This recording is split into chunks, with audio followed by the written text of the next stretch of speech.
Milo, is that you? There, I think I got it.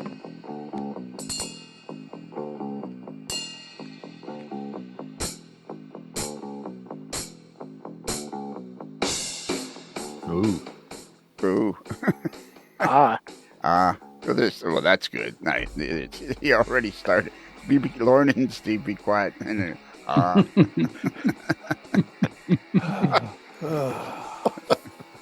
my God. This is like way hard to find. It's like getting like way harder and harder to do these podcasts. Yeah, you know what it's like, Lionel? It's like having employees. No, it's worse than that. Because the employees have a pay stub with your name at the top of it. Oh, that's true. To remind you, yes. Remind them. You remind them, yeah. Yeah. So, whose name is on the whose signature's on that check? Yours?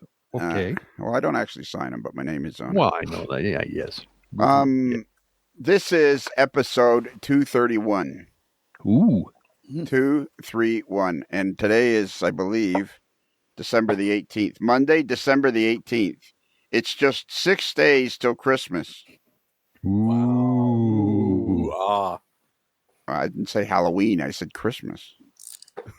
What do you guys hear that? You're like, oh.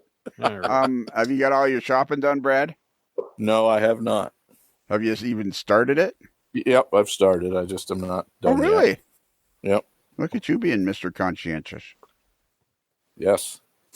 I have to get it done while I'm thinking about it, or else I forget. So I gotta strike while the iron's hot. Yeah. Exactly. See, I learned a long time ago that ATM shopping is the way to go. Roll up there anytime the 24-hour ATM's open, no lines up. Punch in the amount you want to pull out, get the cash out, put it in envelopes. Everybody's happy. No fighting. I didn't want a gift card from them. I don't like that size. Blah, blah, blah. Cash, the gift that keeps on smiling. There's nothing that's very true. There's nothing your wife will enjoy more than opening an envelope of cash, and when you show that you care so much, you couldn't even be bothered to take the time to buy her a present. She actually likes Hobby Lobby gift cards a lot, so that's what. Well, there you go. For her. Whose wife are we talking about now? Mine.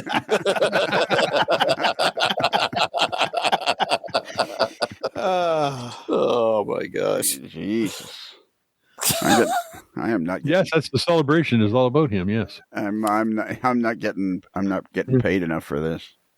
Either a week. How about How about you, Kelly? Have you got your shopping all done? Yeah, I got my shopping all done. Really? Yeah. What'd you get her? I can't say. Well, nobody's listening. You can tell me. I got her some art supplies for her. She does pastels. Okay. And what else? Oh, you don't actually have to tell me. I know. No, that's what I But there's several other items too, right? Yeah. There's the annual calendar for the year. I got a calendar that I get every year for her. In the paper? Yeah, in the paper. I'm telling you, Bruce, buy your wife something. Actually buy her something. She'll think you're like a new man. I actually have 4 items for the lovely Jean right now. Oh, there you go. That's pretty much it. That's done. I'm done. I've done shopping for Jean. I've got some stuff for my daughter-in-law. All 3 of my sons I have things for.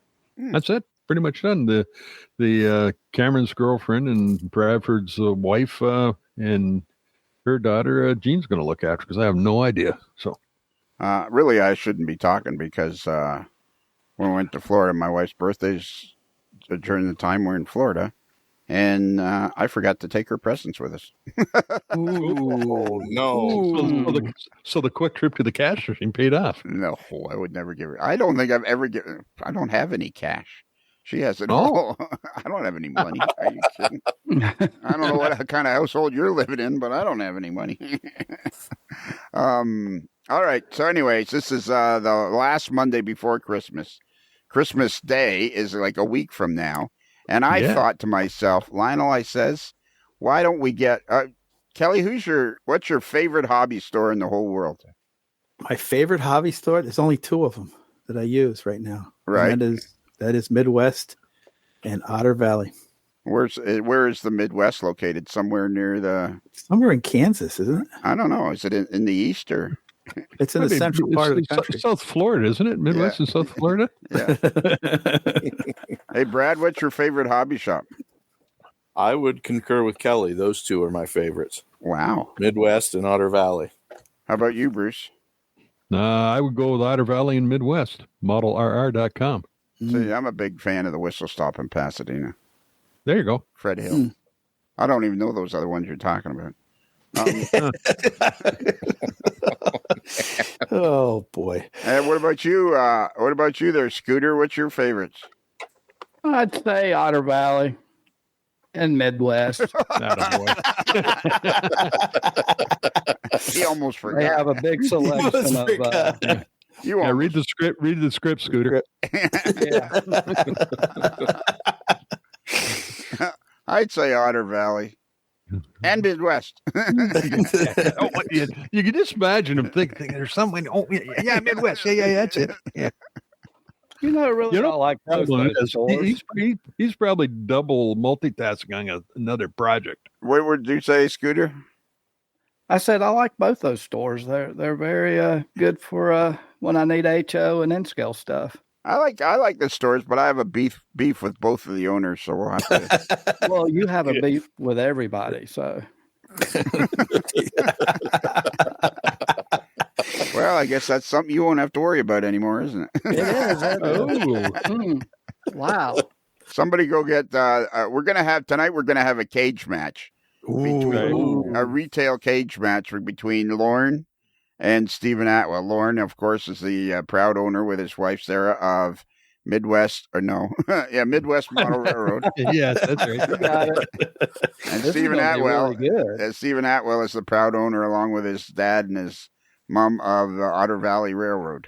Right. Can I ask a question before we haul them out of the green room? Sure. Are we on the free or pay? We're on the free channel. This is episode 231. All right. It's good. And episodes only ever appear on the free channel. And both of these stores have a wide selection of Rapido trains. Your fast track to model railroading fun. Rapido trains, your fast track to model railroading fun. I love it. It's great. We got to plug them. Hey, we just played the polka version of the commercial there. That was pretty catchy. Yeah. Dun. I want them to do. We got to get jingles. So, for those of you who don't know, we found the perfect nickname for David Hyde, who is a professional musician and plays in the Dallas Symphony Orchestra. He's world renowned, as a matter of fact. He is, yes. Exactly. Yeah, I know. I was in. You know what? One time I was in France, visiting Vimy Ridge, and we stopped at the McDonald's near there. And one of the kids said to me, "Do you know David Hyde?" And I said, "Well, as a matter of fact, I do." Yeah. Wow. Yeah, that's how world renowned he is. But anyways, his new nickname. It's not new. It was always there. Nobody just realized it. His nickname. From now on, it's easier to refer to David as Jingles. And why would that be? Because it's his favorite time of year, Christmas, Jingles. There you go. And he writes he does the music for all the jingles. Yeah. Okay. Get Lorne and Stephen Atwell in here. Thank you. All right, come on in, guys. Oh, jeez. Hello? Lorne? It's like they're walking into an empty room. They're getting into the cage. They're getting ready to rumble. Should we have Michael Buffer with the "Let's Get Ready to Rumble" thing? Yeah. Yeah. I bet you could do it, Brad. You could be our official "Let's Get Ready to Rumble" guy. Okay, Yeah, you could be him. I'll try. All right. Now? You want me to do it now? No, actually, wait about 30 seconds. Okay. Do it now, Brad. Do We it can, throw now. we can throw the Jeopardy theme up there. Or, no, we can't. Ladies and That's gentlemen, let's get ready to rumble. Do it again because Bruce, you were talking over Bruce. Oh, sorry. Bruce. Before you do, go ahead. Stephen and Lauren, if you're hoping to get a word in edgewise tonight, I wouldn't count on it. Go ahead, Brad. Ladies and gentlemen, let's get ready to rumble. Stephen, are you there? I'm here. Attaboy. So that's the voice of Stephen Atwell, the owner of Midwest Model Railroad in downtown Independence, Missouri. That's where it is. How far are you from what's his name? Harry Truman Presidential Library? It's about 12 miles away, I think. 10 miles away, something like that. Have you ever been there? I have been there. Is it pretty good? I was young when I went, and I probably couldn't have cared less. Okay, so you were forced to go in school. Yeah. Yeah. And then we have Lorne James, who is the proud owner of Otter Valley Railroad. Good evening, boys. Good evening. and there's girls out there listening to us too. Ladies and ladies. Ladies and gentlemen. Ladies and gentlemen, I'm ready for the steel cage. Yeah. 2 men enter, one won't leave. Yeah. And 2 men in it, one won't leave. Wow. I like that. Wreckers or checkers? There you go. All right. So how's business, guys, going? How's it going for Christmas season, Stephen? It's going well. We always look forward to the Christmas season. It's the November is sort of the kickoff of the model train high season. So yeah, it's been exciting so far. We've been real busy. Oh, have you? That's good. Staff has been quite busy at the shop. And how many hours a day do you spend in the store? I haven't been back since July currently. Because right now you're in New York City. That is correct. Because you are the producer of the smash hit Hamilton. Yeah, that would. I'd have a little bit bigger apartment. All right, but you're an electrical technician. Yeah, I do lighting. You do lighting. Yeah, I set up the rigs. I operate the systems. Right, and you will travel with a particular show. I stay put, but yes. Oh, do you now? Yeah, I don't travel very often anymore. Oh, that's good though. Do you like? Yeah, so I get to spend some time in my own bed. I get to go to work on I'd say normal schedule, but evenings and days, both. But yeah, it's something more consistent, something more stable. Yeah, and that's just a simple case of you've been working in the industry for so long. If they want you to work for them, they're going to have to give you decent hours. Yeah.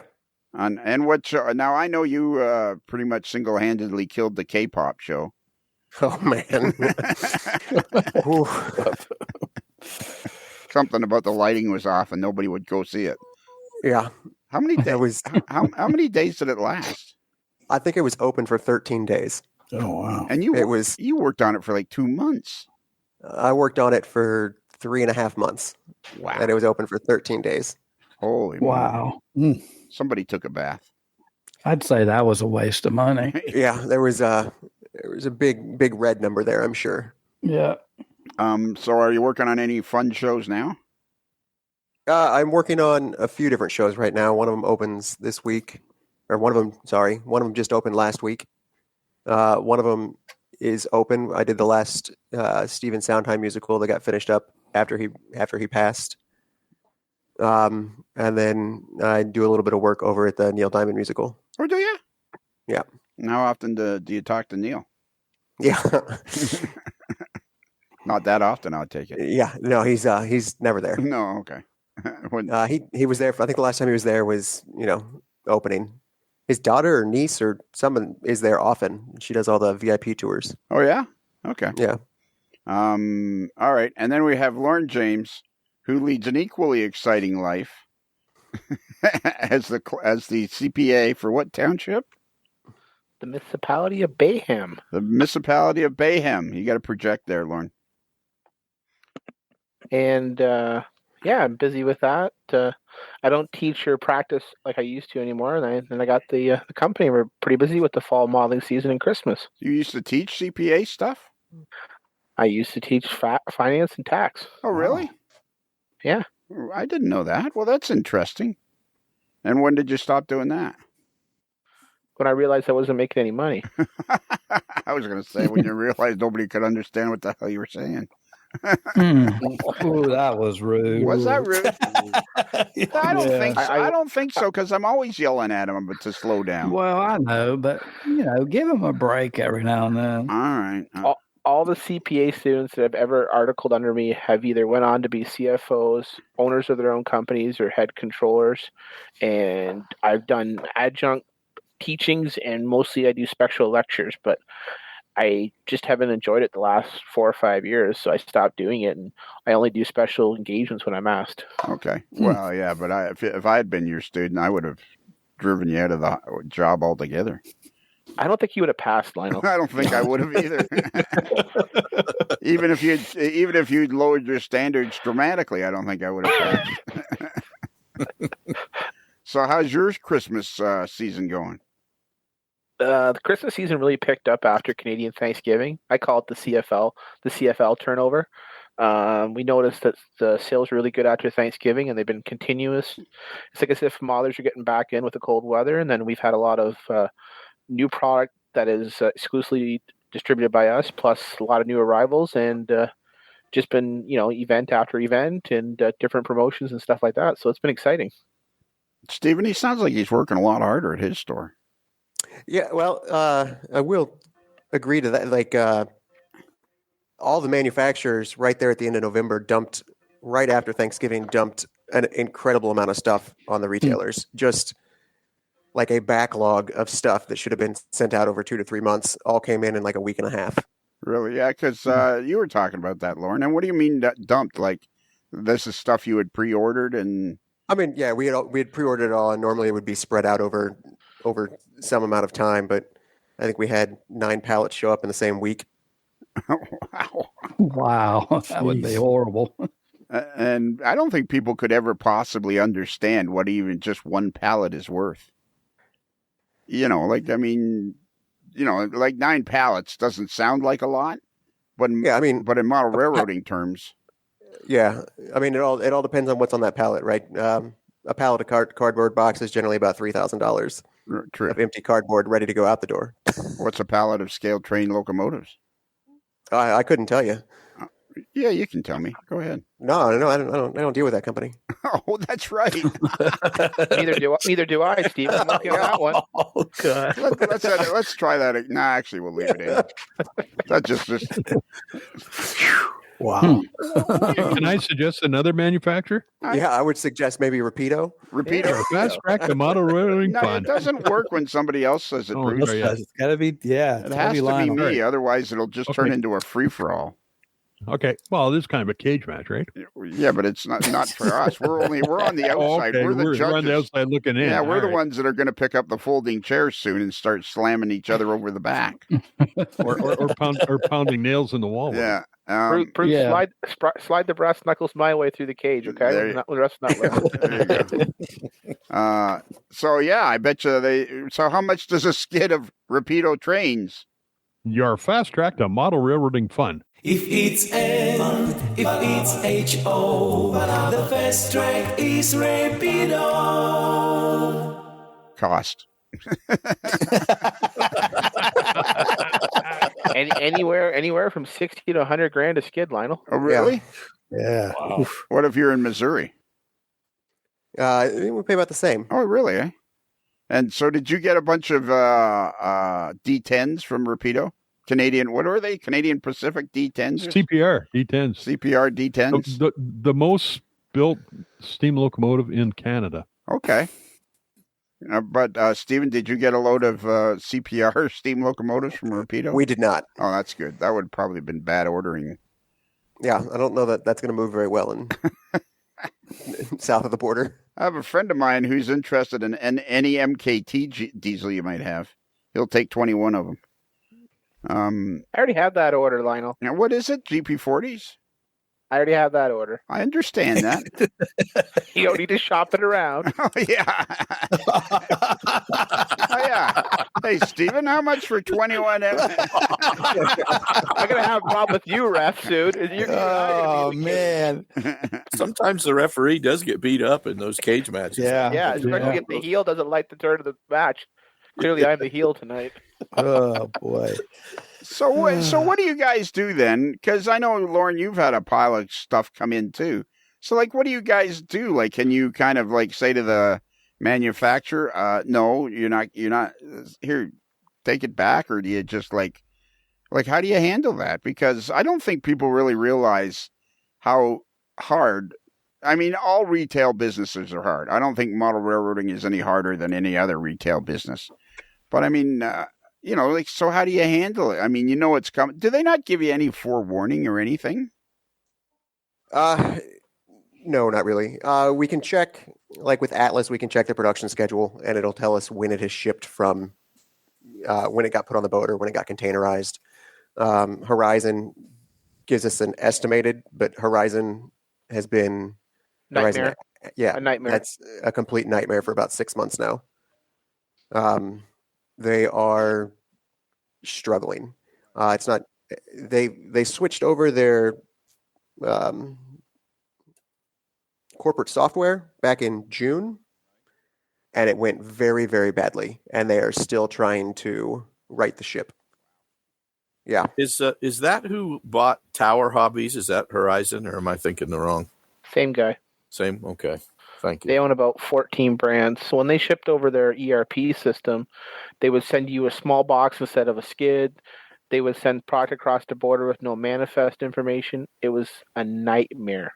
They don't have a way currently to combine orders. So if we ordered stuff at different times, like, we ordered a whole slew of parts over the course of 6 weeks or whatever, and they get one of those parts in, we're going to get, let's say we had a single part on 6 orders, we're going to get 6 separate boxes with one part each in it, because they don't have a way to combine those orders right now to ship them out. Yikes. Wow. Wow. That's not good. That doesn't sound good. And by her, just for people who don't know, Horizon is Athearn, Genesis, and all those brands. Yep. Athearn. It's Athearn. But those in the industry, like the retailers, refer to it as Horizon. I don't think too many people in the hobby refer to it as Horizon, do they? Not in model trains, no. Just because Horizon doesn't really have any other products that model trains people are interested in. Okay. And what was this tower? What was this you were talking about? Brad, what's that? I used to be into like 1/10 scale RC cars years ago, and Tower Hobbies was a pretty big dealer of RC cars. Okay. And parts. Okay. And I believe in Horizon, I believe bought them out. I'm pretty sure. Yeah. All right. Bruce, can I ask you a question? Go for it. Do you think Brad knows this is a model railroad podcast? He's providing some additional input as to the conglomerate that Horizon is. Because Horizon bought Athearn and our model die casting and sort of combined them all together. Then they just kind of went out and hoovered up all sorts of other hobby manufacturers. Okay. Did they hoover up any military manufacturers? Military kit manufacturer? I would assume they may have somewhere. I'm not, but you don't know all that familiar what they do. No, I do not know. Hey, Lionel, ask Brad. He may know. Good point. Yeah. When he wasn't racing cars, he could have been building true. tanks. That's Tower Hobbies did sell remote controlled tanks, so I don't know. I don't know if they still do under the Horizon umbrella or not. But and what about RC cars, Brad? Who's good with RC cars? Horizon Hobby, I guess, still is. Is there any other hobby you'd like to talk about? We love all. Let's talk about model trains. I love. How about model airplanes? Did they into model airplanes too? Yeah. Yep. Tower used to sell model airplanes as well. Yep. But he even mentioned something about an umbrella. An umbrella? Yeah, he said they were under the same umbrella. Oh, okay. Yeah. Okay. A big golf umbrella or a single purpose umbrella? Not sure. Let's get back to the other guys. Yeah, they're more All right. important. They're more interesting. Can I ask the other guys a question? Absolutely. Please. You guys realize you're doing it all wrong. Hang on. I should have said, please, I'm begging you. Ask him a question. Okay. I was going to ask, you guys know you're doing it all wrong because the whole world knows that the hobby is dying and hobby shops are dying and nobody's going to hobby shops anymore. It's all online, and every time you order online, a kitten dies and another hobby shop closes. So how did you guys screw up and become so successful opening brick and mortar hobby shops? That's a really good question. I guess we're the lucky ones, eh, Steven? Yeah, well, I was going to say our brick and mortar hobby shop is set up as a distribution center. We have it available to the community to come in and do some shopping as well. Well, isn't that pretty much if any hobby store is going to survive in today's world, they have to have an internet presence, and their store becomes more of, like you say, a warehouse. Yes, like I don't know of any single site hobby shop that can survive on walk-in traffic alone. Not anymore. And is that the same way, Stephen or Lorne, for you? You just treat it as a warehouse? It's a big, giant warehouse, and whoever comes in and wants it or goes out the door, that's who gets the item. It's kind of cool, actually, when you think about it, because in this hobby, when you go to a hobby store, really, you get to see you get to see a lot more stuff now in hobby stores because you have a much broader audience and a much bigger audience than you would have before. Like, have you ever thought, Stephen or Lorne, I mean, do you have any kind of conception of what it would have been like to live in the hobby business without the internet? I could not even imagine. Like, I'm so ingrained on the other side of it that I couldn't. Like, I'm trying to think of old hobby stores, and even like the largest ones I know are like maybe a quarter the size of our retail space, maybe. And I just couldn't imagine stocking things. I mean, I remember how it happened. You'd go in, and the place was generally a disaster. Nothing was really organized that well, but yeah, it's man, I cannot even imagine. I picture myself with white sheets jamming it through a fax machine and working on some old catalog and screaming all the time. That's how I imagine it. So that sounds like the 90s. Yeah, sounds like the 80s. Yeah, that's. I remember going into the hobby shops in Connecticut, and you go in, you want to order something because they didn't have it on the shelf. That's the first. They went to the Walters catalog. Well, yeah. Yep. Is Walters still got a catalog? They produce it once every other year now. Oh, really? And it came out about a month ago for 23, 22, 24. Okay, so and when did they start doing that? I think this was the first. I think they skipped 2022, and so this was the first. Really, eh? 2-year one. That's a telltale sign, and I wonder how much longer they'll end up doing that. Yeah, we'll get a lot of emails or phone calls that ask if we'll just send people a catalog, and it's like, well, Walters makes a catalog, but it's $20. It's not. It's no longer the catalog you can just go pick up for free.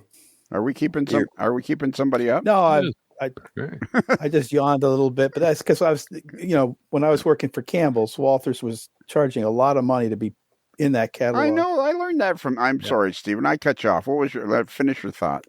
No, it's just it's a different environment now, and it's actually interesting that, like, yes, the manufacturers pay a ton of money to be in there, and then the retailers still have to pay for it as if it's it is still profitable for Walters to produce that catalog. I know. Like when I was talking to Jim Sacco once of City Classics, and I was only then that I learned that he had to pay because he was talking to me one night about it. And I mean, it sounded to me, the figures he came up with were like $1,000 or $1,500 to be in the catalog with his City Classic kits. I mean, I don't remember the figure specifically, but it was like I remember going, really? They charge you? Wow. Yeah, you'd think. Well, and go ahead. Then there was a lot of mid-teens, a lot of pushback about the catalog in the first place because all the manufacturers that paid to be in there and paid to be on the site, Walters wasn't actually ordering the product. So, it would say no information from, out of stock, no information from the manufacturer.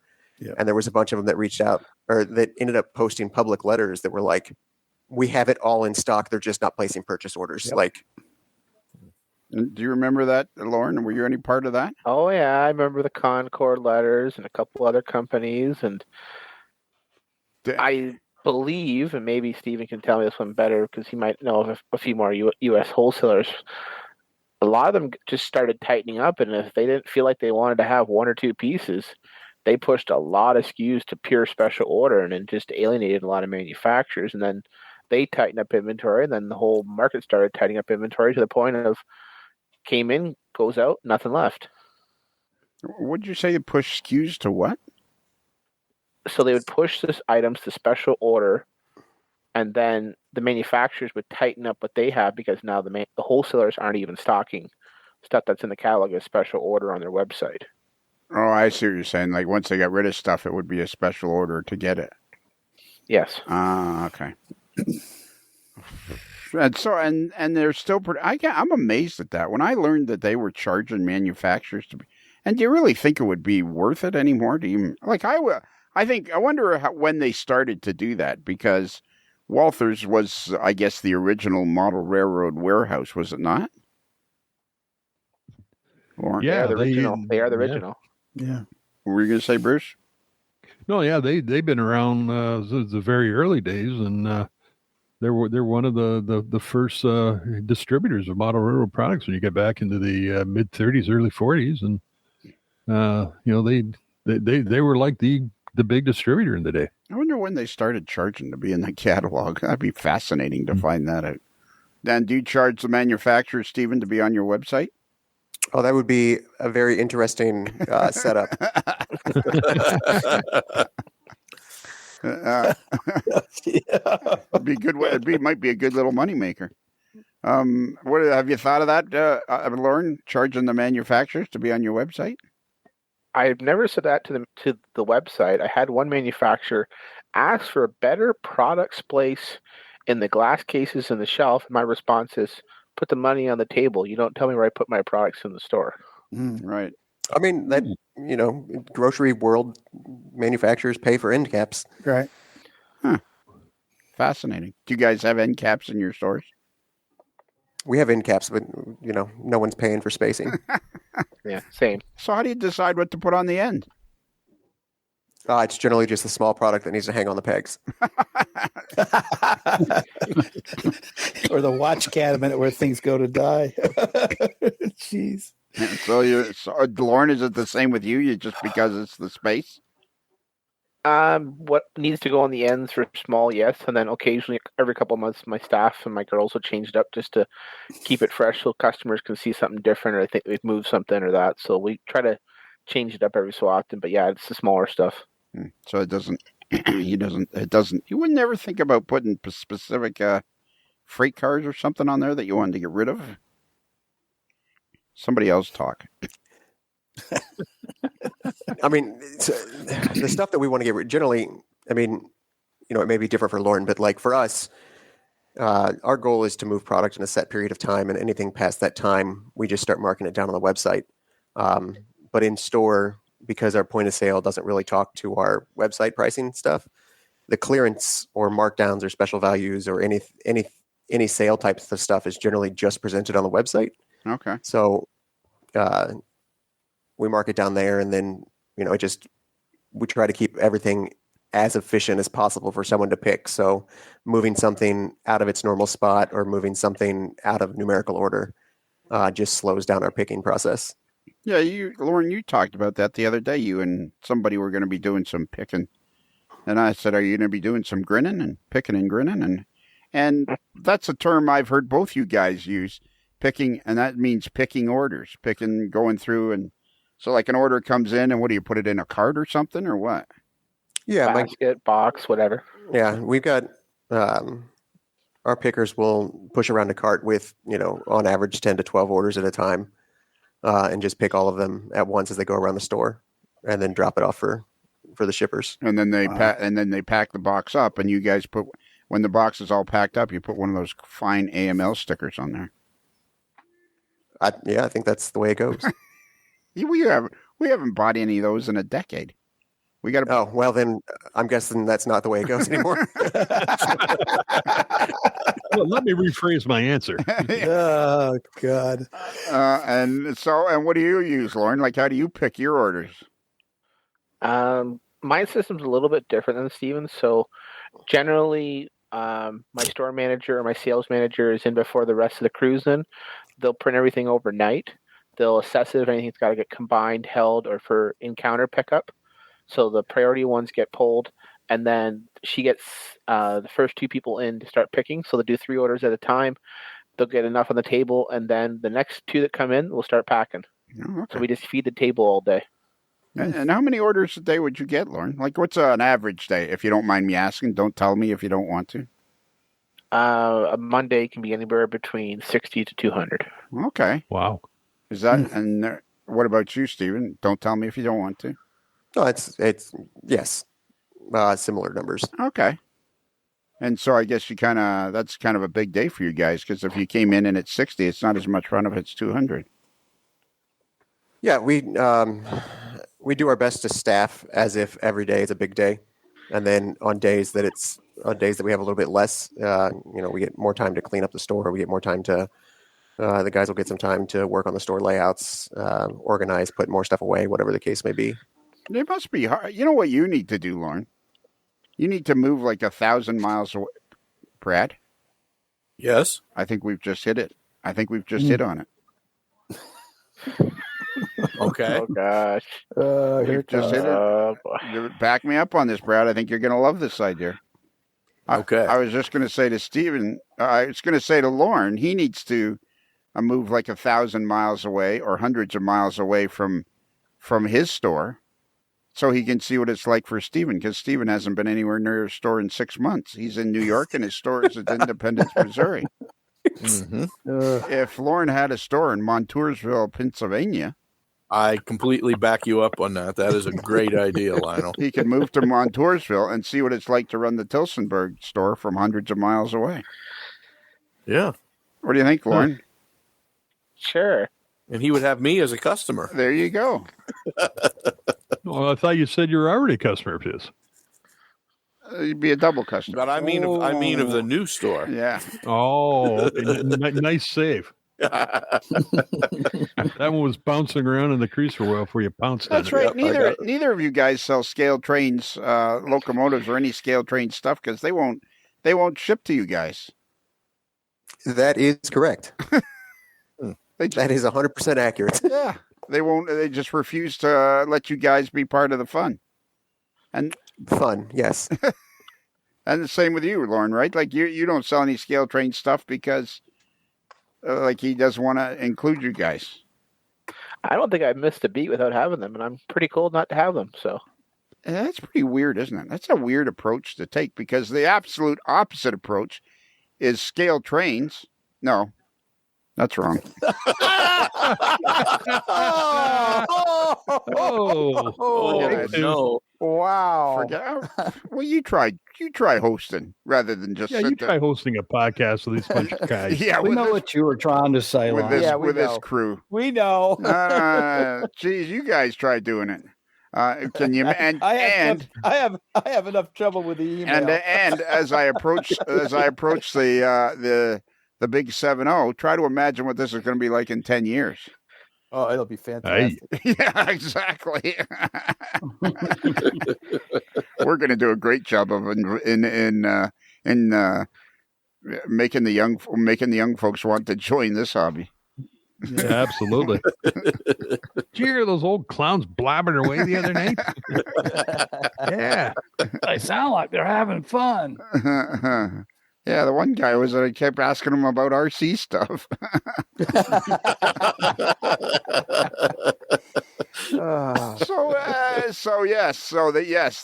That company won't work with you guys, but that's okay, because you guys sell tons of Rapido trains.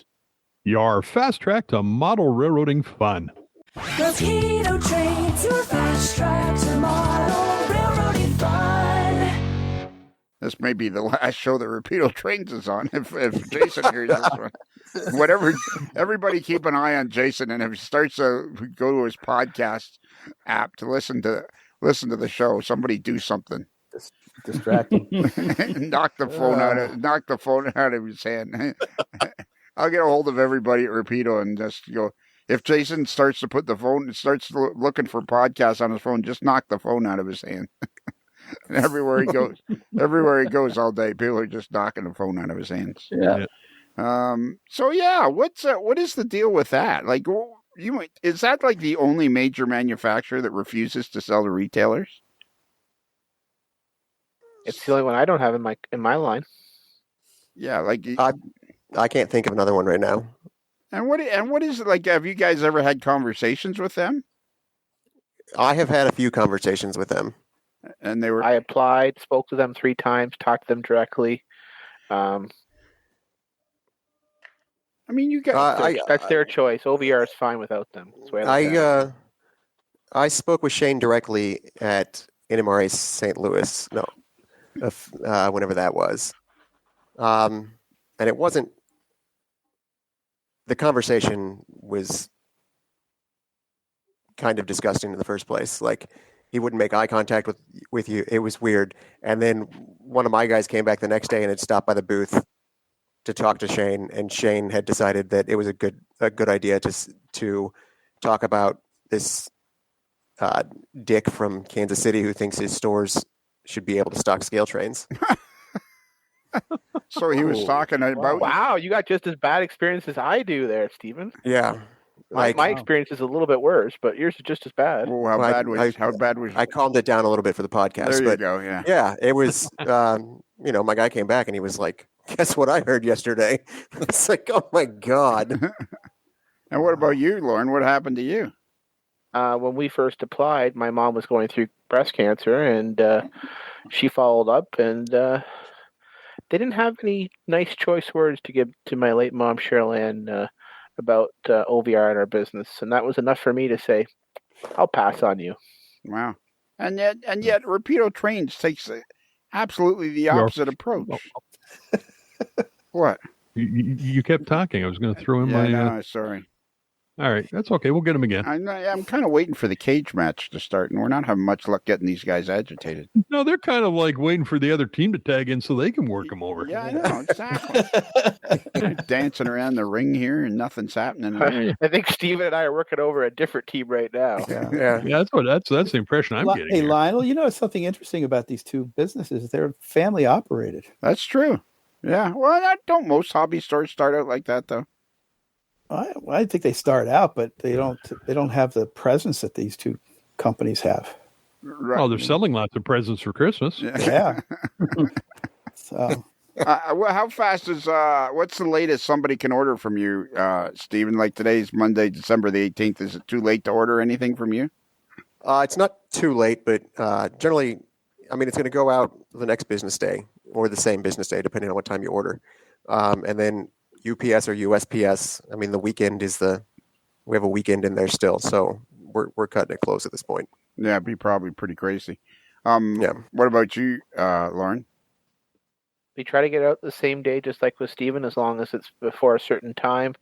And Canada Post is working the 24th, and obviously USPS is. And if you want it expedited and you're in the province, we'll do it. If you're out of province, pick Express Post. Otherwise, you'll get it the week after Boxing Day. Oh yeah, it takes that long? It doesn't normally. United States is 5-6 days for me. Okay. Most of Canada is still 5-6 if it's out to the west. Quebec 2 days, Ontario 1 day, Alberta 4 days. What about Slovenia? Oh, you should have ordered a month and a half ago. I'm pretty sure there's no express plane right now for Slovenia this week, so I don't think we're going to be able to accommodate that. So, Stephen, you must have like a really good manager on site, or is it your dad? Is he still involved in the store? He's retired. Okay. And so we have sort of a key person in the store that is the go-to. He's our shipping manager / manager, sort of general manager now. And then we've got sort of our assets guy that deals with all the purchasing, all the inventory, all of that. That is the second key there that is doing it. It must be hard running a business from, like, is it like how involved are you in the business, the day-to-day business of the hobby? My day-to-day involvement right now is mostly answering text messages and the occasional phone call. My life up here got really, really busy, so we're making sure everything is, anything they need, I will obviously do my best to get to it immediately, but I am not involved in the day-to-day anymore. I take care of the financials still on a day or every other day basis. I'll sit down with financial stuff and pay checks and pay vendors and all of that, but the normal day-to-day decisions anymore are distributed amongst. I don't know who's in charge of ordering stock, or is that done automatically through your computer? Braden takes care of all of our purchasing. Oh, yeah? Yeah. Purchasing guys always have it made because everybody wants them to buy their stuff. Of course, I guess that's if you're purchasing for General Motors, it's a lot better. Yeah, I mean, he'll send me a text message every so often when he puts in a gigantic order, and it always says, "I just spent XYZ of your money," and then like a laugh. You're a lot more patient than I am, Steven. And how long has it been like this now? During COVID, you were there the whole time. I was there the whole time. It's been, I would say these last 6 months have been, I mean, it's really set in over the last 6 months, but over the last 2 months, I haven't really much come up for air. So they've been sort of forced to step up and do it. Just push your microphone a little bit forward there, Stephen. This would be a good time to bring up a question I have then, seeing as how you're not really involved. Sure. Who's in charge of the website? Myself. I still am. Bet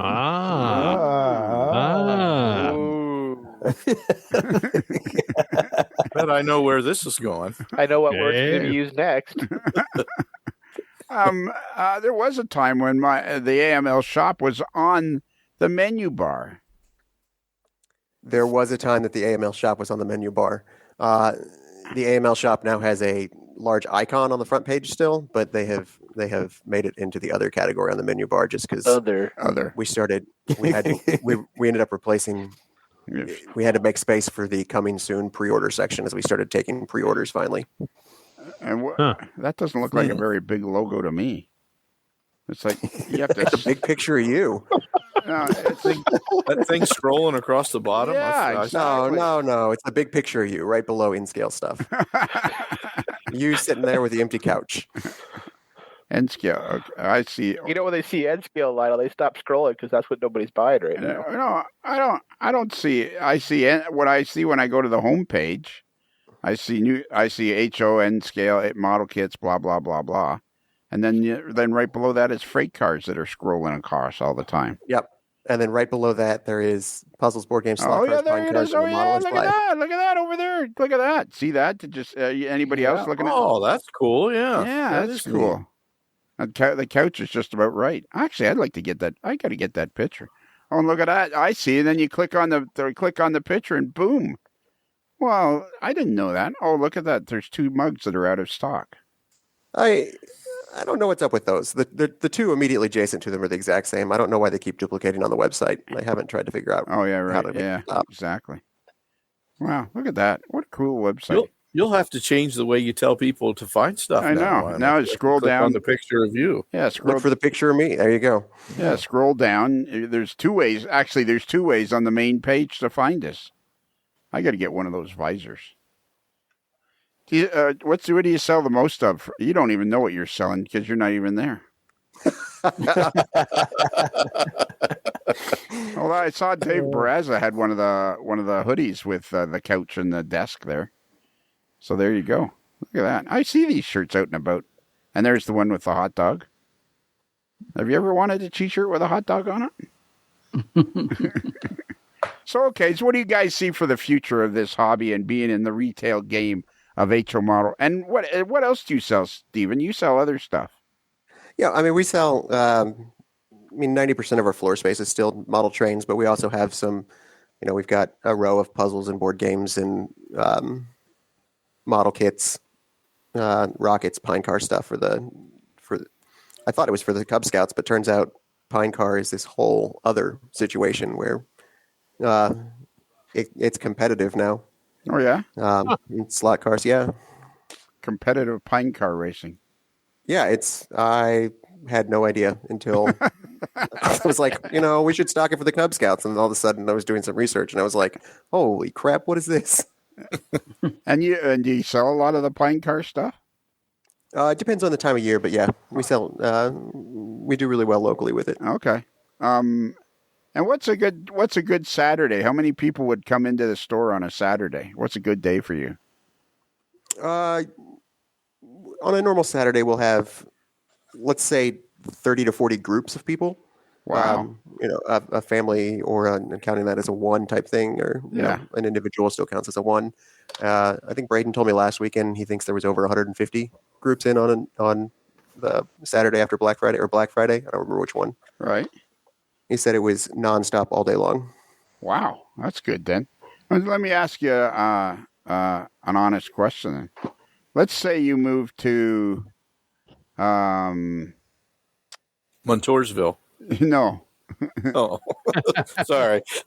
Let's say you moved your store to El Dorado Springs, Missouri. Sure. How many people do you think would come in during the day on a Saturday then?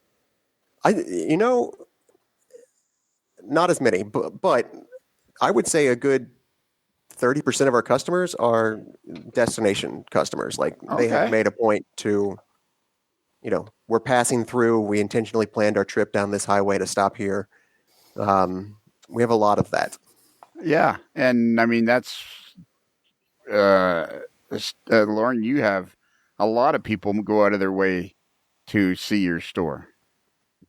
We have a lot, I would call transient or 2 to 3 hour plus away people that come, but they come for the day of the destination. And I think, Stephen, you're probably in that same boat where if you have a large enough inventory, large enough presence and selection that, you can pull from a multitude of directions. I've been actually seeing more people coming on both sides of the borderline, where it's either Detroit or in the Buffalo, because in those U.S. markets, there's no hobby shop or model train shop. Really? Of our caliber. So they're coming across because we're carrying like Detroit Mackinac, Buffalo and Pittsburgh, or Lake State Railway, because we have customers now on both sides of the border, and we're catering to more of those people too, as I'm noticing the trends as well. So Detroit doesn't have a hobby shop then?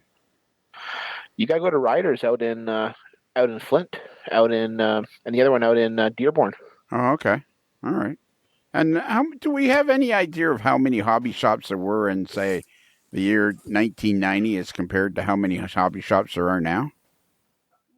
Oh shoot! I mean, every town of 5,000 people had a hobby shop, right? Yeah, I guess so.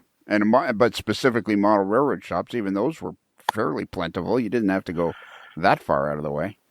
From what I understood from one of the two wholesalers, one being East Coast, and then when I first got in business years ago, one of the Walters reps told me at one time there was 790 North American clients. Wow. 790 probably, and most of the 500 of those have been exclusively model railroad. I'm thinking that they're down to less than 250 now. Yeah, well, they're down to some low number, and I mean, you really don't know. Like, you guys are known shops, I would say. Although occasionally I'll ask somebody, "Have you heard of Midwest Model Railroad?" and they won't. But usually, the answer I get is, "Yeah, I use them all the time. Their shipping is spectacular." Yeah, it's and it's interesting. There's been some big changes in the industry over the last year as well. Two large companies had two large retail companies were acquired or partially acquired by other companies this year. Two retail companies? Yeah. Who are they? Model Train Stuff in Klein was acquired by a UK firm. Hattons? Yeah. I think that is everyone's assumption. But I don't think it was announced, but that is my assumption as well. Okay. That's my assumption as well, too. Well, it hasn't officially been announced. I don't think it's ever going to be announced. I don't think it's a. We were told by a couple of the wholesalers that things had changed. Mm. And then one right outside of Chicago has a new majority owner. Right outside of Chicago. Is it do we know the name of it? We do, but we don't want to tell. I try to give it as little publicity as possible because they repeatedly violate MAP and everything else. Oh, yeah, you've talked to me about that. And MAP is. Have you ever heard of that, Lorne? MAP. I hate MAP. Well, it's a pain in the butt. Do you do it in Canada? You have to do it, or you lose your distributorship. Okay. Even though it's against Canadian law. So explain, Lorne, to the viewers as best you can. What is MAP? Minimum advertised price. So let's say an item has a U.S. list of $100, and they have a MAP price of $85. Stephen has to have $85 as his price on his website advertised, not a way that you can add to cart or other. And I have to have $85 U.S. and multiplied at the day of exchange that I imported at. And if I deviate a couple dollars on exchange, I usually get a notice saying I violated the MAP. And to my response is, how do you know what exchange I bought it for? And this notification will come from the manufacturer? Yep. Wow. Man, this is a hard business you guys get yourself into. But I'm and usually it's from a couple of dealers trying to be a squeaky clean and trying to, be miserable. A couple of dealers, like explain, please. What do you mean by one dealer will complain to the manufacturer that this dealer's violating MAP? Oh, okay. Okay. Okay, so it's a crying wolf syndrome. One hobby shop will complain to the and so every manufacturer you guys have, Stephen, every manufacturer. All right. So no, not every manufacturer, but I will play the opposite side of that. Like, we have absolutely been the people to contact the manufacturer and say they're selling completely below MAP, because there has been favoritism played out, where we have been suspended from a manufacturer before for selling below MAP until we got it fixed, and yet there are retailers that continually sell 10 to 15% below MAP every single month and it's never been addressed. They'll get a slap on the wrist maybe, because generally they'll fix their MAP pricing issue a couple weeks after they've already been selling, and then they'll continue on. Like, it's literally an every single month issue where they'll advertise below MAP for the first 2 weeks until they get in trouble, and then they'll go back up. But at that point, they've already done, the majority of the sales of new product happens in the first couple weeks. So they don't care at that point. They'll go ahead and mark it back up, and the people that are hurt by it are the people that are selling at MAP, and yet they continue to get product no problem. So, it's an ugly situation. So, which one of you is ratting on the other one? Now we're getting closer to the cage. I was going to say in my defense, Lionel, I don't generally try to violate the MAP. Usually my situation is a couple guys will say, he's a couple dollars off a MAP, and usually mine is exchange. There was one instance in my situation where I violated MAP, and it's because the invoice didn't have the asterisk that these items were MAP. I've had the same situation with, I've gotten a phone call from Atlas before that just said, "Hey, you're violating MAP on this thing," and I said, "What MAP?" And they said, "Oh, that product has a MAP on it," and I was like, "It's not listed on your website." Yeah, it's not marked on the bill, and it's not marked on the bill. Our distributor didn't tell us there's a MAP price on it. We're happy to fix it, but you have to tell your retailer that there's a MAP price. Our issue comes with a single retailer that has consistently sold 15% below MAP. Okay, and it starts. Does it start with an L? It does start with an L. And it's on the south side of Chicago? It sure is. So this is. I think it's in a town that shares its name too. Oh, okay. Yeah, I hear that all the time, Stephen. I hear that all the time. But yeah, they have from what I understand, a new majority owner as well. Oh, Lombard's does? Yeah. Wow. That's the story. I'm telling So you. yeah, so this year we've lost Train Life. Train Life went away. Yeah. And then two other large ones have either full new ownership or majority ownership, new ownership. So these are people getting into the industry. I don't know about the one in Chicago. I don't know who the new person is, but I mean the other one is a consolidation or of the industry or simply just getting a U.S. location to work from. Well, didn't the owner of Lombard pass away, and that's what caused some kerfluffle? Or no, that was Mr. Klein. That was Mr. Klein. That was Klein. Yeah. Okay, I thought there was one in the Chicago area where the owner passed away and somebody was looking after it. That was DePlain. Oh, DePlains. Okay. Yeah, and Matt is running DePlains now. All right. Matt Gudinski. Yeah. Formerly of Fox Valley Models, but I think he still has some of that Fox Valley Models. He still has he still has all of the molding that he had acquired, and all of the molding that he had produced is now under that other brand that he works for occasionally. Yeah, that sounds Moonlights for whatever. Right.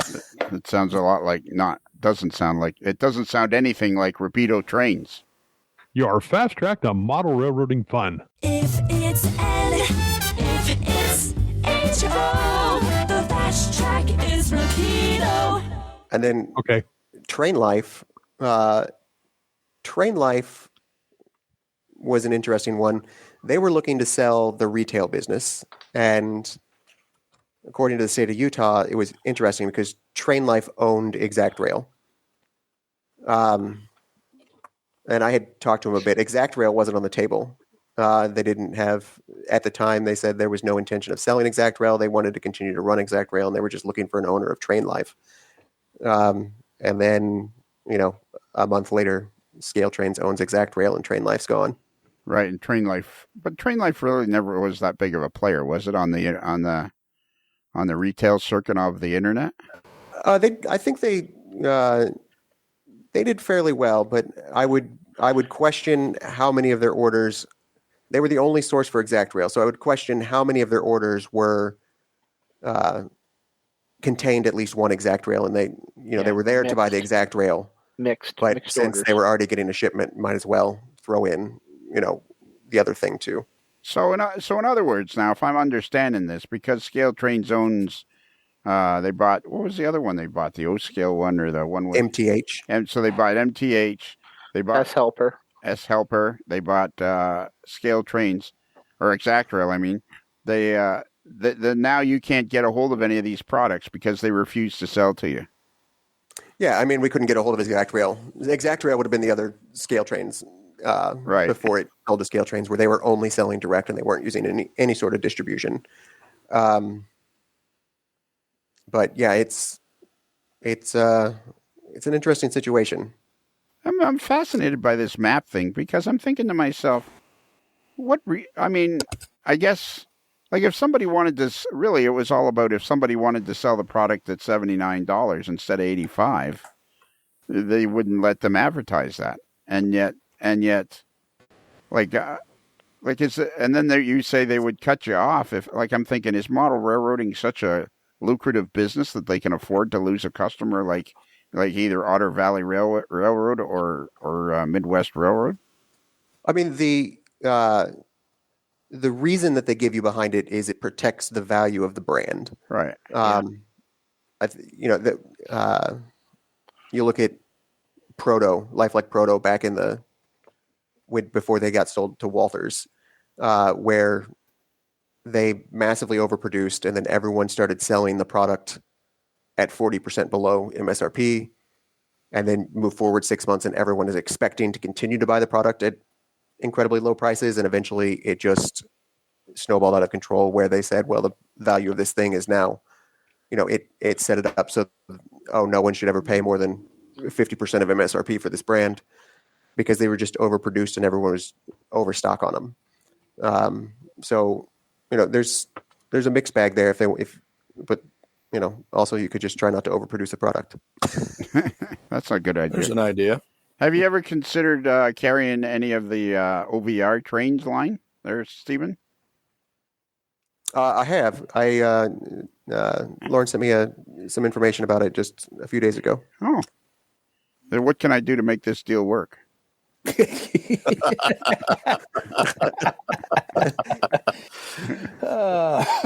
Throw me. He was told, please don't get involved earlier today, so you guys can say that. Oh, sure.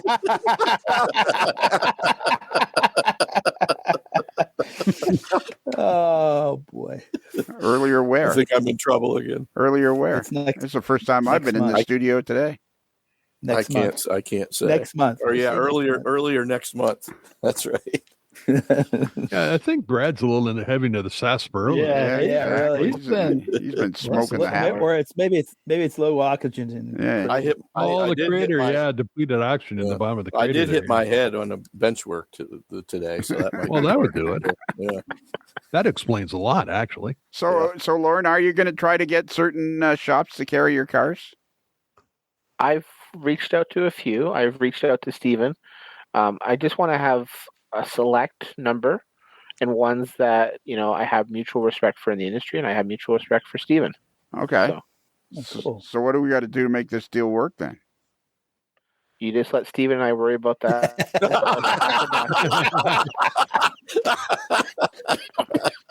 I think you have your answer. No, I haven't heard from Stephen yet. I think he sort of sounded like "please don't get involved" to me. Yeah. It was like Lauren and I will definitely work it out. Yeah. I think like what was going back what Stephen was saying, I didn't know about the exact rail purchase until it happened. When I was at Springfield, I got a weird sense that something was transpiring.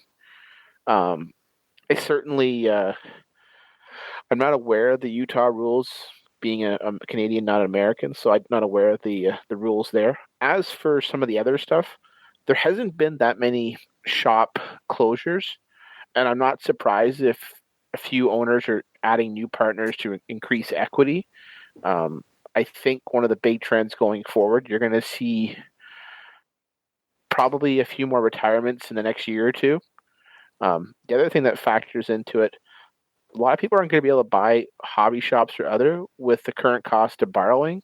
It also reduces the valuation of some of these companies. So I could see some shops doing wind downs. But again, I think you're going to see some more consolidation of shops and consolidation of players. Now, the other thing is there's always guys that leave companies that want to start their own company. But unless you got a rich sugar daddy or an angel, most of those trends usually fail.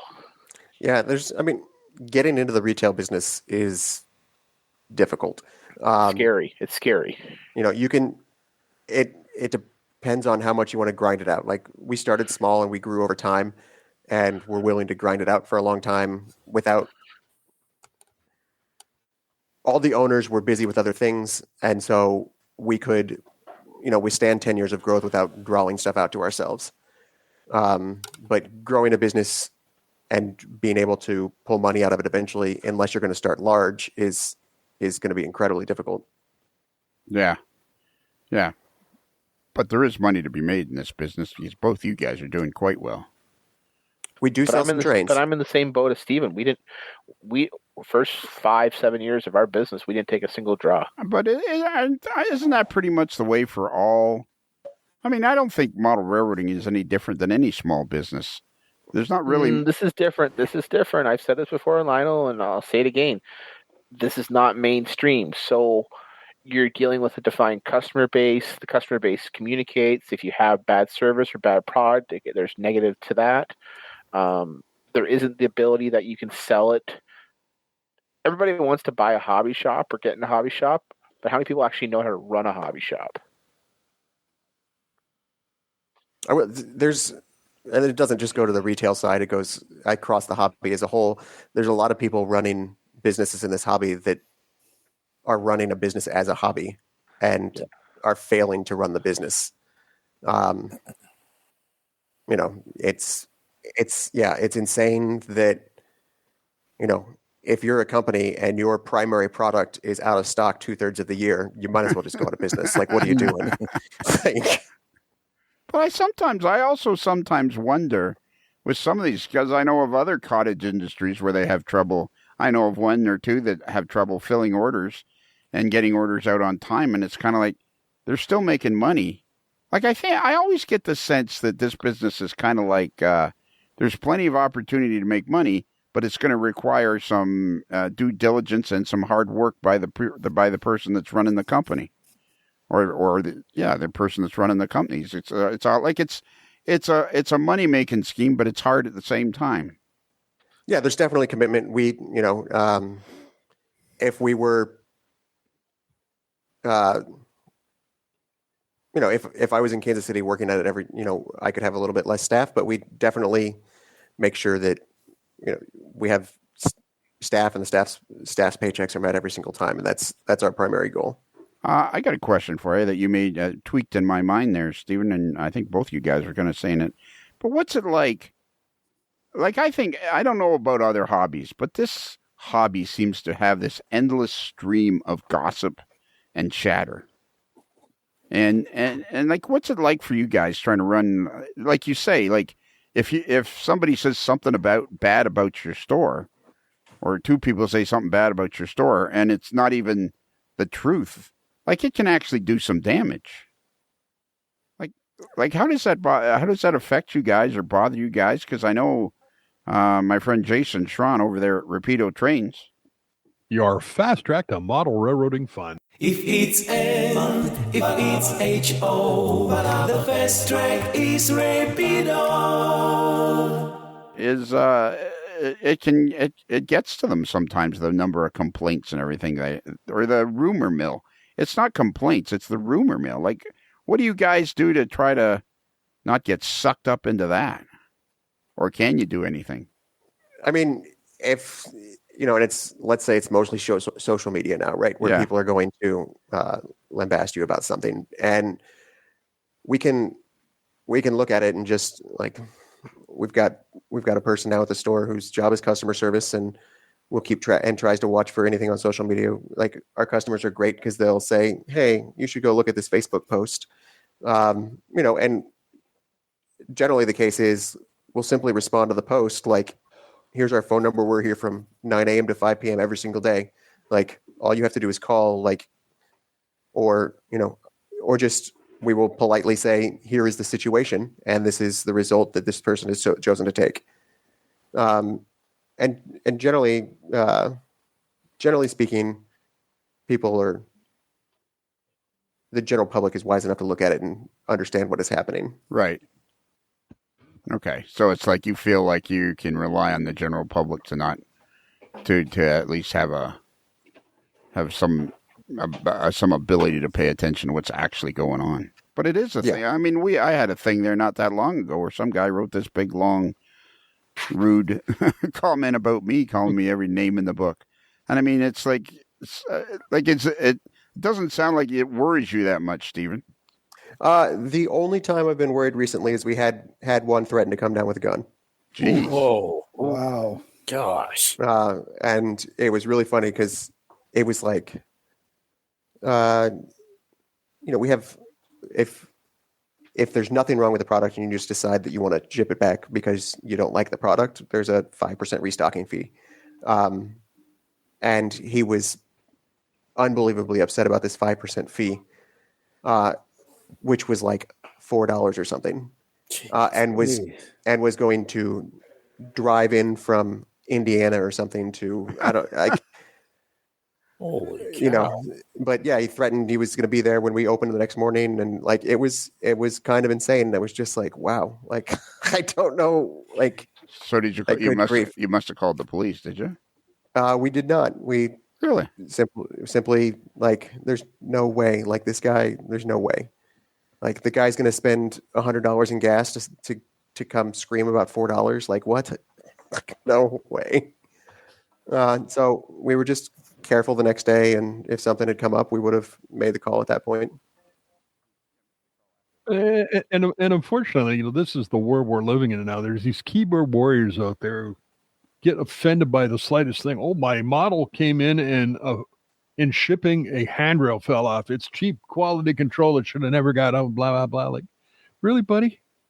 And it's not if that's the problem you have, then you've got something wrong. And rather than rationally, they have to get on 4 or 5, 6, 7, 8, God knows how many social media groups they belong to because they have no life, and they rant and rave about this, and then other people, they don't think, oh yeah, that must rave this crappy stuff, blah blah blah, and then somebody says, well, you know something, this has happened a lot before. Just glue it back on. It's not the end of the world because something came off in shipping. But unfortunately, it's the attitude it is these days. And it's not just that they get upset. It's like they get like Steven's talking about, upset enough to make a threat, like you're going to drive a couple 100 miles and bring a gun. And I mean that spend $100 gas to approve $4 point. Yeah. We he literally called like 19 times in a 2-hour period. My word. And like. I'd listened in on some of them, and like it was crazy. And then eventually I was like, all right, that's the end of this. And we have the ability in our phone system to just say, if this number calls, send it directly to voicemail, and we'll listen to the voicemails. But like, I'm not going to submit any more employees to have to listen to this guy. Yeah. And did you at any point say, why don't we just let him have not charge him his 5% stocking fee? Apparently not. No. So I probably would have said, you know what, buddy? Here's your $100. Knock yourself out. Yeah. I actually did that once with a customer. I had a customer that they'd probably had 75% of the product. I was just driving my office. Barb was just driving her nuts. And finally I said to the person, I said, you know what? I'm going to give you all your money back. Please stop coming in here. Yeah, just stop coming in here. And I'm giving you can't do that. And I said, yeah, I think I can. And I love that comment. You can't do that. Yeah. I'm pretty sure I just did. I refer you to the name on the door. Yeah. But I would have just given them, I say, here's a 5%. Because unfortunately, there are crazy. Now, the only person that hasn't said anything during this conversation is Lorne, because he's probably had the same kind of situation, some version of the same kind of situation, some crazy customer that wasn't happy with something. I've had a couple weird situations. So when we were still on the farm, we shipped a truck. Somehow it got damaged. It was a Friday night into a Saturday, so he wouldn't stop calling. And because our store phone was connected to our farm phone and our house phone, just wouldn't stop the whole night. So that was to the point of threatening. And so we did call the OPP the next morning to file a complaint. I don't know what he was deranged of, but it was 2 transport trucks. What I have issues with is, so I have enough customers or friends and family that will watch social media or let me know when there's a board or a forum or a post that's borderline trolling. I have 4 staff that also get notifications to their phones as well, and my wife usually watches it more heavily than I do. What I've been more apprehensive in the last year is people trolling us because we started manufacturing cars. So I've been getting more personal attacks. I had a situation there where I had bullying from one individual that was trying to, talk me out of making these products. And I basically told him to go find the water in the back of Lake Erie. And, had a couple situations where I've had nepotism or people complaining, after we were successful in our first car and post cars. But more recently, I've had customers try to come in and be male dominant towards my female staff. And now I have anti-bullying signs on my 2 front doors when you walk in. And if I even hear that you treated my girls bad, you don't want to see me. Right. But yeah. Period. Well, sure. Period. You don't want to see me. Because if I see you and I hear you did that, I won't be as nice as they were. And for those, he was a large man. He is a large man. He makes me look small for anybody who's seen me. Well, I don't know if I'd say that. You're a large man. I'm large, but Lorne is larger. If you come into a hobby shop and you're in a bad mood and you got a bully, you shouldn't be in our hobby. Period. Our hobby is about friendship, fellowship. I know, and that's what seems to be bothering me lately. Is there seems to be this thing of where there's more, like I think in the future we're going to interview Peter Borchardt, and he was talking about politics in the hobby and things like that. And it seems to be, while the 95% of the people, it's all about fellowship, there seems to be this element in the hobby, but I'm assuming that's in every walk of life probably. So it's probably no different for this hobby than it is for others, I guess. It just kind of takes the fun out of it. Yep. It's amazing how much noise that small 5% or whatever it is minority can make too, isn't it? Yeah. It's probably not even 5%. But I will say this, guys. Generally, the noise gets louder when the manufacturer delivers a dud and leaves the dealer and the consumer out in the cold. Yeah. And that's when the noise and the heat and the customer's towing and their customer's patience is gone. And I've been through 3 or 4 of those last year. I don't. Maybe Steven knows this just as well down there. There wasn't a good period for QC in a lot of companies. Yeah. It sets consumers off like you wouldn't believe. And Well, there was a Canadian company who had a major problem with their first locomotive release. Yep. And it was a major quality control problem, and it got ugly because they couldn't support it. They didn't place enough. They didn't have the parts or additional inventory to support the percentage of failure that they had, and it got ugly. Is model railroading different industry in that people can start and like manufacture a locomotive and send it out without having any kind of an inventory of parts or repair or anything? They can kind of do it independent of having an actual business with employees. They can kind of get that going. Like, is that unusual, I wonder, for model railroading? I don't think it's unusual. I think it's just the way of contract manufacturing now that you can, if you've got an idea and you've got the plans and you've got the thing to do it, you just have to find the manufacturer to do it. Now, if you're lacking the skill to run a business where you're providing a product, you maybe don't know that you need to order 5%, 10% extra just to cover quality control issues, or I think this was a larger percentage than that even, but you got to make sure the product is good to go before you rush it to market. And what do you do when, you guys don't check every locomotive, do you, Stephen, that comes through the door? You couldn't. No. We do not open locomotives. We don't open any product. Consumer receives the product exactly as it was packaged by the manufacturer. And then if it doesn't work, you got to tell them to send it back and you replace it, or what do you do? Or you try Correct. it. You try it then. We'll have them send it back to us if we can replace it with the same thing or maybe a different road number.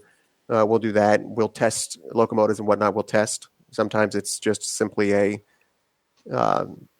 misunderstanding of GCC. And then there are a couple manufacturers that are pretty specific about they won't support their warranty if it comes back through the retailer, only if it goes direct from the consumer to the manufacturer. So there's a couple out there that make it more difficult for everyone.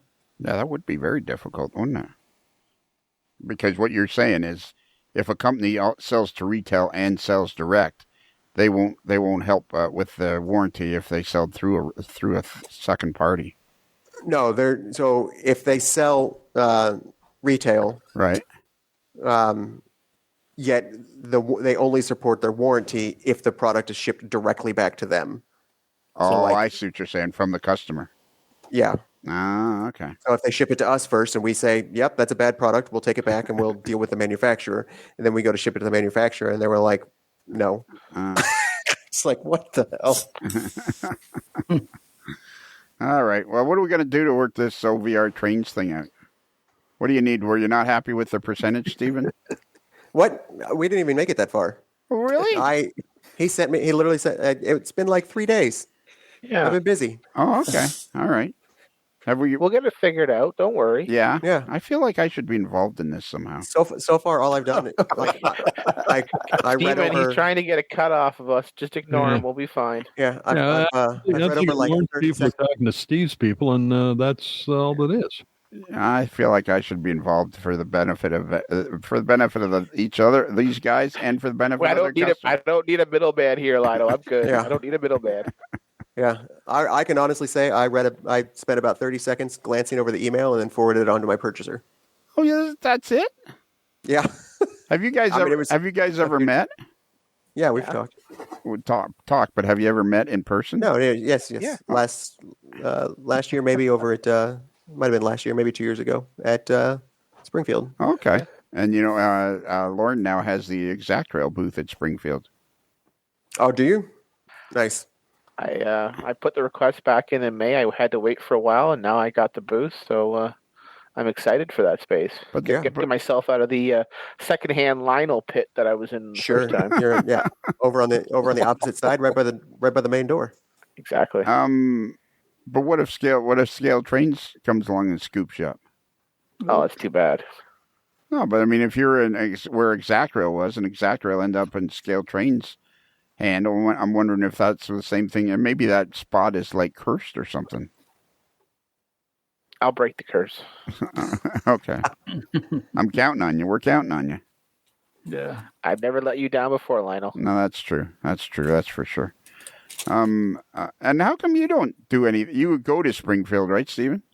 I attend Springfield. Yeah.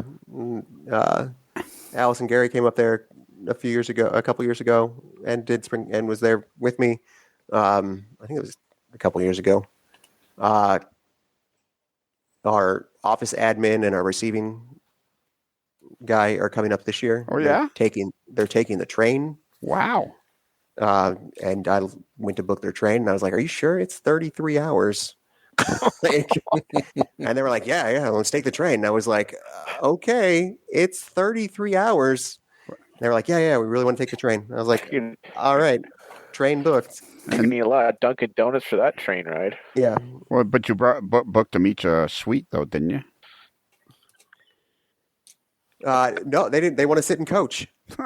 Oh man! They're gonna eat a lot of Dunkin' Donuts coffee for that train. Wow! Holy I asked. Gluttons for punishment. Yeah, that's for sure. That's going to be a stretch. But I said, that's a long you ride. sure you don't want to fly? And they said no. It's going to be okay. It's going to be a ripe train ride. Yeah, it'll be a ripe train ride. Yeah. Have you ever thought of manufacturing cars, Stephen? I have thought of manufacturing cars. Yes. And where does that stand at this particular moment? It still stands as a thought. Okay. Yeah, we've done some exclusive stuff with Intermountain and on their stuff, but at this point, we haven't pulled the trigger on producing our own line yet. Okay, so where do you guys see the future model railroading? Like, where do you see are you guys glad you're in business? Is this gonna drain your bank accounts? Like, what do you see with the future of model railroading and specific and retail, not just specifically retail, but retail as well?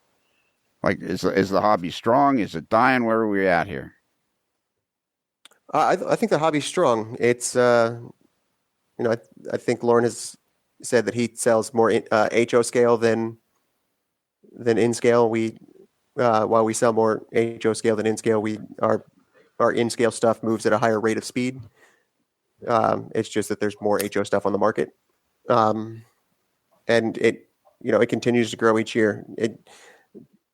We continue to grow each year. Part of that is simply other retailers sort of failing at a modern marketplace, which is helping us out. There's a couple major retailers that I would say that over the last 2 years, their website has gotten worse and worse, which is beneficial to those of us that have websites that are easily navigable. Or simply retailers that have just no intention of upkeeping a good customer service, and established modelers are just leaving them after a certain, they're only going to deal with it for so long before they say, you know what, I'll try someone else. Right. Yeah. What about you? What do you think, there, Wonder Boy? Skew? We call him Skew because he was always talking about SKUs, but it's not the skew like as an SKU. It's SKEW. He's the Skew. I think on a couple points Stephen mentioned, I'll elaborate on a couple more thoughts I've had. I think you're going to see another wholesaler to drop off in the whole industry in the next 5 to 10. So I think the number of wholesalers will be down to 3 or 4, the whole industry. I'm worried that eventually the manufacturers will try to phase out the hobby shops directly and go more to a B2C than rely on a B2B. That's always a worry. And when you see companies that are targeting direct-to-consumer and purposely disadvantaging their hobby shop partners, that is extremely discerning. I see trends for our company is, expanding our line, adding more market share domestically, and then adding more market share internationally with the flavors we offer. Yeah, you stay up to your domestic stuff. I ship all over, Stephen. You can't stop me there. I know. And I think the other thing is, like Steven said, modernization of business seems to be more apparent. And I think the great things for Steven and myself is we're both on this side of the age curve. We got 30 years to run. So unless someone's going to come in here and try to take each of our lunches, we're going to keep adding market share every year as people decline out, pull back. Stevens runs an amazing business where they've added, expanded. I've kind of taken the similar approach. Whereas if you look around, not many other hobby shops are adding floor space, adding inventory, adding lines, adding sections. They're actually continuously pulling more capital back in their business and, rolling over that return of equity back in. So I think that's important because you're trying to basically feed your baby or feed your beast. And I think that's really important. Is when you're hot, you got to feed it. And, you want to have the proper product flowing in there accordingly. And I guess the other thing is how do these large regional trade shows work into the greater picture of our businesses and the wealth of the hobby? So is Springfield the capturing place? Is the NMRA events the capturing place? Are some of these regional shows still a place to meet customers to come into the hobby, or are they kind of a dying breed? Now, can I ask a question? You talked about the big shows, Springfield and the Rocky Mountain Show, things like that. Seems like everybody and their dog goes there expecting things to be dirt cheap because it's at the big show. Obviously, the manufacturers and the suppliers and retailers they can't afford to be selling at big discounts. Otherwise, it won't stay in business long. But is it just because model rotors are so cheap they expect if they go to Springfield that they're automatically going to get 15 or 20% off what the normal price is just because it's at the show? Most consumers slept to a show thinking that you spent the cost to get there, so you're desperate enough to take their money. Right. Yeah, I think a lot of consumers still think more and more shows are now actual retailers are showing up versus a lot of shows used to be secondhand, more percentage of secondhand stuff. And I think that idea of secondhand stuff is still stuck in people's mind, except for it's slowly been taken over by stores that just are now traveling stores. I think one of the most disgusting things I see every year, and I see it at Springfield, is when I walk past a booth and I'm looking at generally new people in the hobby that are spending $15 on a blue box car to put together because they don't know any better. There's not accurate. If AccuRail went to Springfield with every piece of stock they've made for a year, they'd probably sell it out. Just because everyone's looking for that $10 to $15 thing, and AccuRail's sitting there at that $15 to $20 mark. And, it's so much better than a blue box is from the 80s. Like, the model is just substantially more advanced. But watching people there watching sellers there feed on inexperience by selling something older for what appears to be cheap, even though it's substantially overpriced for what it is sort of disgusting. I guess there's really nowhere for people to really learn the value of products before they get into the hobby, is there? I mean, your best bet is to just simply comparison shop when you're getting into the hobby. Like, going to a show is not the appropriate spot to try to find an accurate price on things, because either if it's a secondhand thing, the seller that is selling it either has some sort of emotional attachment to it and it's overpriced, or it's old and priced inappropriately for its age, because it's not like, well, a 4750 now sells for $50, so I should be able to sell my 1980s 4750 for $50. And it's like, no, it's not the same product. Like, they're just not the same product. Yeah. Like, they are no longer, yes, they're both 4750s, but one of them looks like it runs around a wooden track, and one of them runs on one of them looks like a train. Like, Well, it's like There used to be a hobby shop that it was just east of Toronto.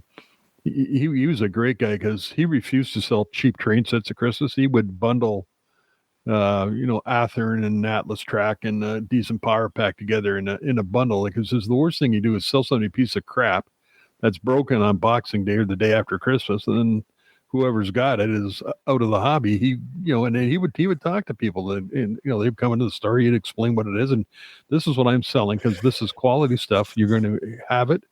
It's not going to break on you. You're going to enjoy it for as long as you want. You can upgrade it or whatever. But when I was with the local NMRA division, we used to do beginners clinics like the first or second week in January, and he would flog it at the store, and we'd have a lot of people come in to get a little more interest in the hobby. But he took the approach that I'm not going to sell the crap train set for $30 or $40.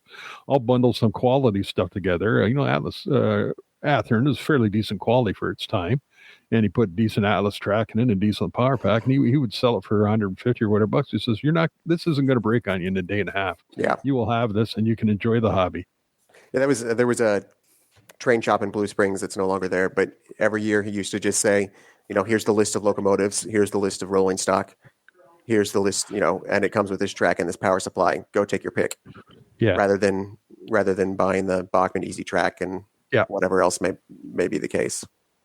Actually, model railroading has kind of a steep learning curve.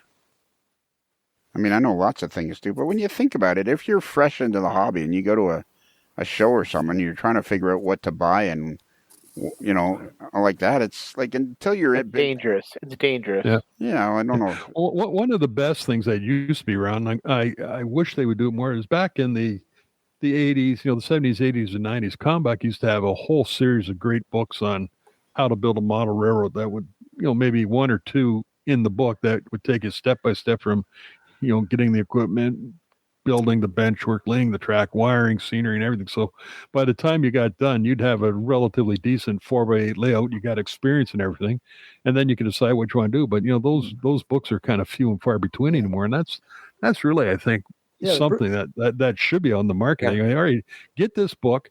It's going to take you step by step, walk you through it, and then you'll get the skills that you need, and then you're off to the races. And then you can, find a local club or the NMRA or whatever, and then let's get going. Yeah, Combox still offers a bunch of those books. They've got so much in them now that it's like, here's your book on scenery, here's your book on benchwork, here's your book on, and then I think they have one that's still sort of very, top level, just covers it all.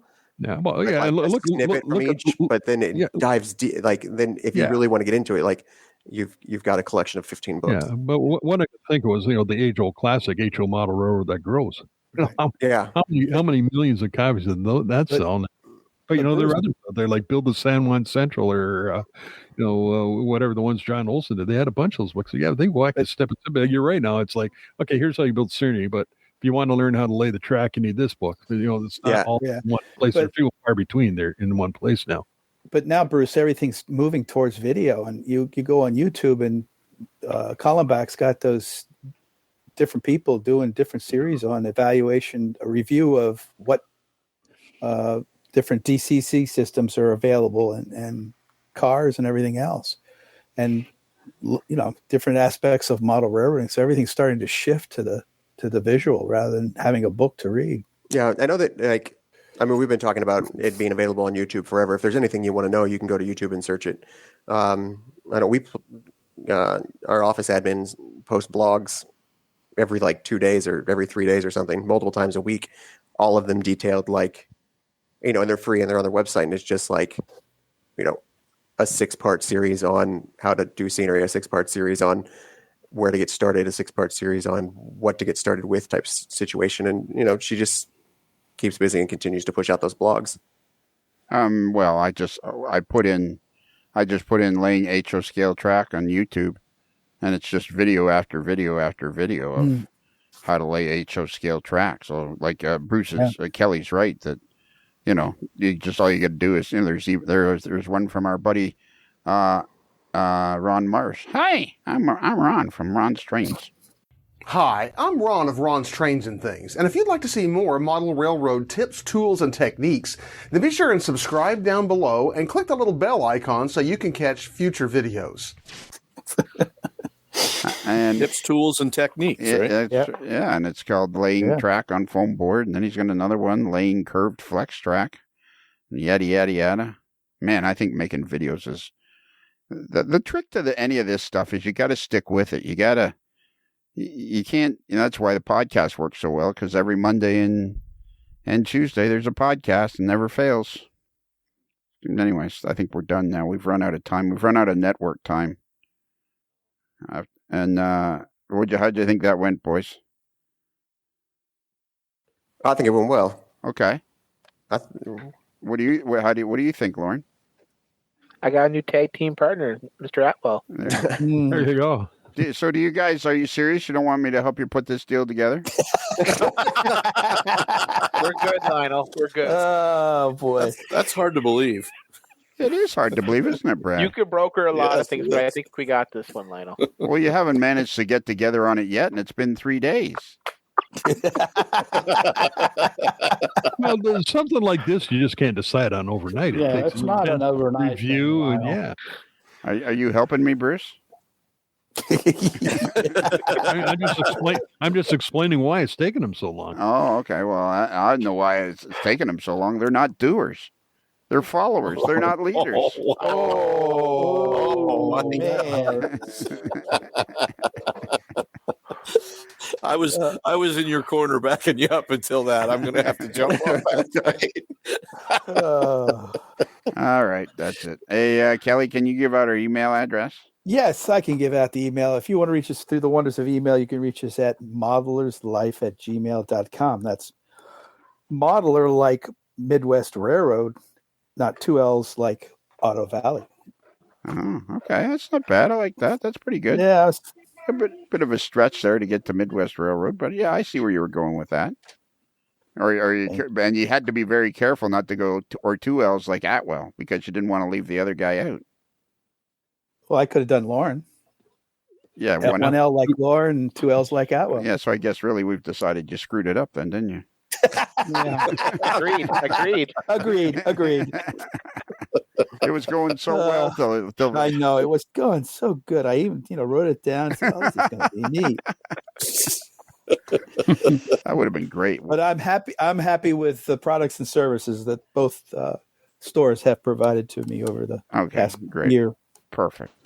And if you didn't catch that email address, you can go to our website, amodellerslife.com, and scroll down a little bit, and you'll see a picture of the moderately agitated mailboy in a particularly agitated state. We got to get Kelly in a particularly agitated state. January it'll come out. Next month. Hey, next month. Scooter, do you understand? 6 months calendar. Scooter, do you understand the basic premise of an audio podcast? I do. Okay. Did he finish the building? That's the big question. No, but he's so busy working. He's not saying it. No, I really didn't have many questions for this one. Okay, because y'all were doing so good. Because they're boring or what? No, I would have thought Scott's a sharp business, and he'd been right in there providing some advice. Well, now there's the guy we got to get involved in this OVR trains thing. Yeah, Scott, why don't you guys just leave it up to me and Scott, a couple of seasoned businessmen, to hammer out this deal for you? How many goals do you think you're going to score this year, Lorne? It's that kind of thing. As many as it takes to get the W. Yeah, there you go. Oh, yeah, I like that. That's a good one. And if you like this podcast, and it's our free channel on Mondays, and you'd like to have twice as much podcasting a week for just a few cents a day, you can have twice as much podcasting a week. You can just click on our Patreon content, and over there it's much more. It's like sitting on the back porch with your best buddies. It's just shooting the guff and finding out stuff, and it's brokering important deals. Like that's where we should do that. What do you guys? What do you guys think about this? We do a podcast, a segment where we spend the hour and a half figuring out the OVR trains Midwest Model Railroad thing. You know what I'm thinking here, Lionel, right now? I think that's a good idea. Yeah, both of these guys are going to be in Springfield, right? Yeah. Ooh.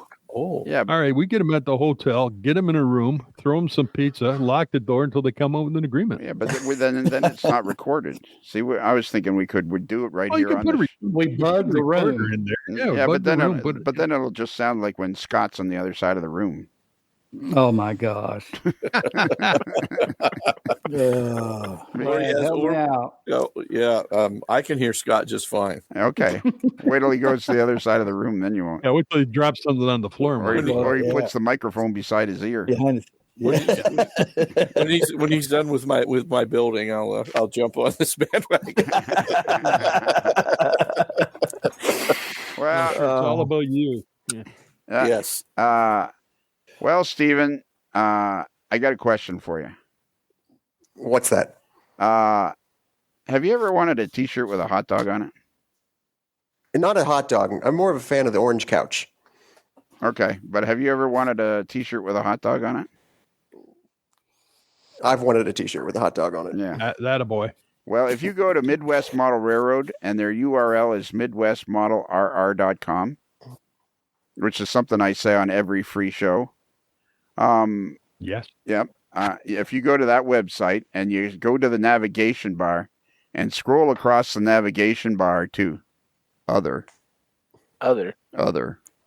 Like we're the other. We're not important enough to have our own spot. We're other. If you're looking for the AML at Midwest Model Railroad, you have to click on other. And we're below RC equipment on other. Ooh. That's just that's a double slap in the face. Did we not learn tonight we do have an icon on their main page down a bit? Yeah, but we're not. I'm still working on getting back on the main. Getting back off the other. All right, I got you. Stop helping me, Bruce. Okay.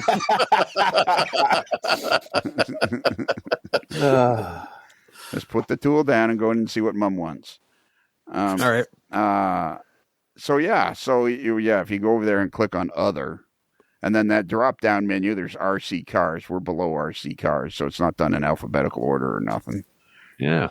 We're jammed in. Although Brad would probably all over his RC cars. He seems the RC car kind of guy. Yeah, that's right. That was in my younger days. Yeah, he did mention that during the show. That's right. I remember. You did. Yeah, we're jammed in there. So, Stephen, if you're looking for us, we're jammed in there between RC cars and Pine Car. All right. And we're not even beside apparel or nothing. It's really hard to find, but keep looking, you'll find it.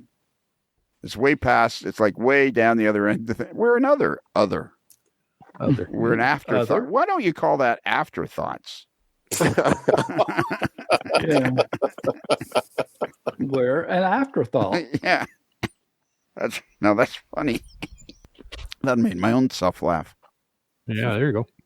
Anyway, Now, so when one navigates that far, Lionel, what would they find? boom, you're in a wonderland of AML merchandise. Hats, hoodies, mugs, and T-shirts and T-shirts. T-shirts, and in there you will find a T-shirt with a hot dog on it. What's on the hot dog? Is it mustard only? It is mustard only. All right. Wouldn't hurt to have some relish on there. You can see the barbecue grill marks, which Hard Part wouldn't be too happy about. All right. So if you ever want a T-shirt like that, just go to Midwest Model Railroad. And there you are. Wow. When you cough, I don't laugh. Well, we're not. We're killing the concerned. That wasn't a laugh? Oh, okay. No, I was concerned. Oh, okay. Yeah. Midwest. 100%. Okay, if you say so. MidwestModelRailroad.com. Boom. It's right there. That's it. And have we got anything else to do, or I think we're done? You covered it all. All right. Lorne, so at the end of this show, Lorne, I have a favor to ask. Okay.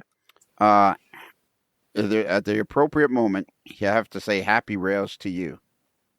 Now, the key is there's no singing, there's no dancing, there's no interpretation. You just say happy rails to you with a lot of enthusiasm.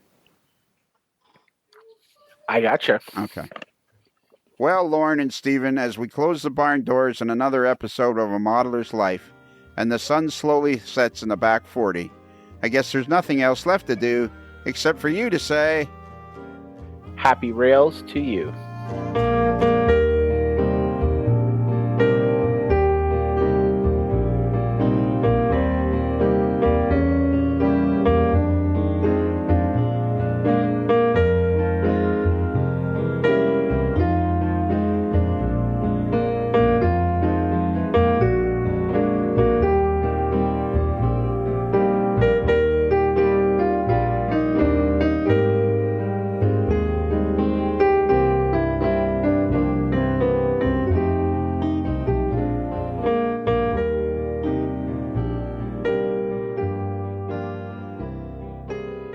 While in Busted Knuckle, guests of a Modeler's Life podcast stay at the Casa del Sol Motor Court and Inn, where late-night dancing at the Rumba Room is a magical event to be experienced. It's another Lincoln Homer.